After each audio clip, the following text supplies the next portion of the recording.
요소수 품귀 사태가 점점 심각해지고 있습니다. 화물차뿐만 아니라 시내버스, 고속버스, 쓰레기 수거 차량, 소방차까지 멈출 위기인데요.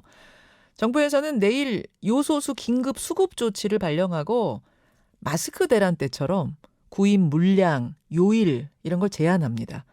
그리고 군이 비축한 물량, 민간 기업이 비축했던 물량 이런 거 다 털어서 모아보기로 했습니다.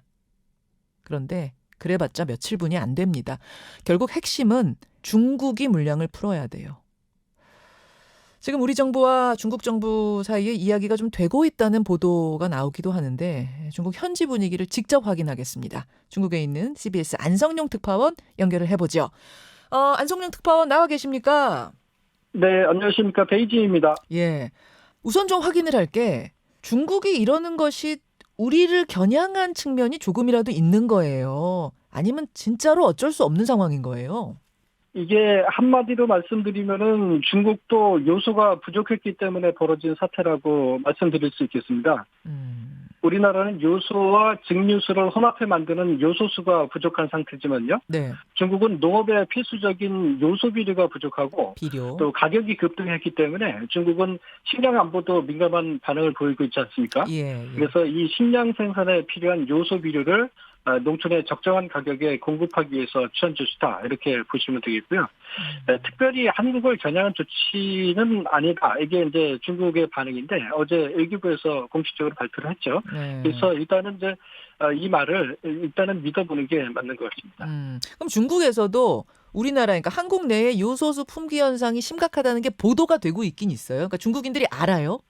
그렇습니다. 이제 중국 매체들도 보도를 하고 있고요. 우리나라의 네이버 같은 포털이 바이드인데요. 네. 여기에서 어제 오전에 한국의 요소수 품귀 현상이 이제 상위 순위에 랭크되기도 했습니다. 그렇군요. 보도 내용은 이제 아시는 대로 문재인 대통령까지 나서서 요소수를 확보하라 이렇게 지시를 했다. 그리고 요소수의 원료가 되는 요소를 중국에서 97% 이상 수입하고 있다. 이런 내용이고요.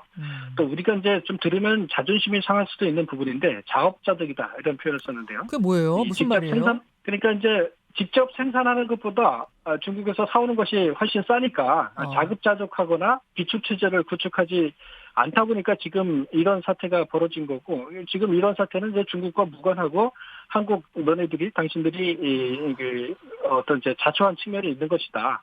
뭐 이런 것이죠. 그래서 우리가 좀 듣기에는 거북해 보여도 맞는 부분은 분명히 있는 것 같습니다. 이게 중국 탓하지 말아라. 이거 한국이 잘못한 거다. 자업자득이다. 뭐 요런 좀 조롱성, 우리가 듣기엔 거북한 기사들도 나오고 있는 상황. 어쨌든 네. 우리 정부와 중국 사이의 이야기가 잘 풀려야 이 요소수 물량도 풀린다는 건 확실한 사실인데요. 협상이 실제로 시작이 된 겁니까? 어떻습니까? 우리 정부하고 특히나 여기 주중 한국 대사관 직원들이 요소 확보를 위해서 이제 총력전을 펴고 있는 것은 맞는 것 같습니다. 예. 중국 측과 계속 접촉을 하고 있고요. 또 여기 계신 이제 상무관이나 이런 분들도 평소에는 전화를 잘 받으시다가 하루 종일 전화가 안 돼서 나중에 문자가 와서 이게 중국과 지금 열심히 이제 협상을 하고 있고 접촉하고 있다. 좀 기다려달라 이런 이제 표현을 쓰시기도 하는데. 그런데 이제 구체적으로 어디까지 논의가 진행되고 있는지 이 부분은 뭐 아직까지는 이제 전혀 나오지 않고 있습니다. 그래요? 일단 협상이니까 협상 중에는 진행 상황이 공개가 안 되는 게 뭐 일반적인 협상 과정에서도 이제 충분히 볼 수 있는 그런 상황인 것은 맞는 것 같습니다. 예, 알겠습니다. 제일 시급한 건 뭐냐면요. 이미 구입 계약을 마친 요소수들이 있어요. 19,000톤. 이것들은 항만까지 도착을 했는데 중국 세관이 통관을 안 시켜줘서 대기 중인 물량. 이거라도 빨리 들어오면 한 3달치 확보가 됩니다. 그럼 급한 불은 끄는 거거든요. 요거라도 어떻게 빨리 안 되겠습니까? 그러니까 우리 정부나 대사관 쪽에서 총력전을 펴고 있는 부분이 바로 이 부분 같습니다. 그거예요. 일단은 어제 정도에 이제 외교부에서 중국 외교부가 이제 이례적으로 이렇게 좀 그 협상을 하고 있다, 최선을 다하고 있다 이런 이제 표현까지 써가면서 발표를 하면서 조금 분위기가 좀 괜찮아진 것 아니냐 이런 전망들이 좀 나오고 있는 것 같고요. 특히나 이제 중국의 이제 요소 비료 피크 타임이 이제 지났다고 합니다. 그러다 보니까 일단은 이제 중국에서 요소의 수출 제한을 이제 해제할 여지가 조금은 좀 있어 보이고요. 또 이 중국이 이제 서방이나 각국으로부터 이제 견제를 받고 있는 그런 상황 아니겠습니까? 예, 예. 그런 상황에서 이웃 나라인 한국하고 한국에 더 안 좋은 그 영향을 미칠 수 있는 척질 수 있는 수출 제한 조치를 장기화하기에는 좀 부담도 있어 보이지 않나 이런 생각을 좀 해봅니다. 이게 안성용 기자 현지에서 느끼는 분위기, 전망은 그러하다는 말씀. 지금 중국이 요소 수출 제한하면서 문제가 심각한 데가 우리밖에 없는 거예요? 이 요소수를 이제 국내에서 생산하는 것보다 중국에서 사오는 게 훨씬 싸다 보니까 네. 이것을 국내에 있는 공장 다 문 닫고 중국에서 다 들여다 보니까 중국이 여기서 수출 제한 이제 수도꼭지를 잠그니까 네. 그 한국에 이게 좀 풍기 현상이 나타나는 것 같고요.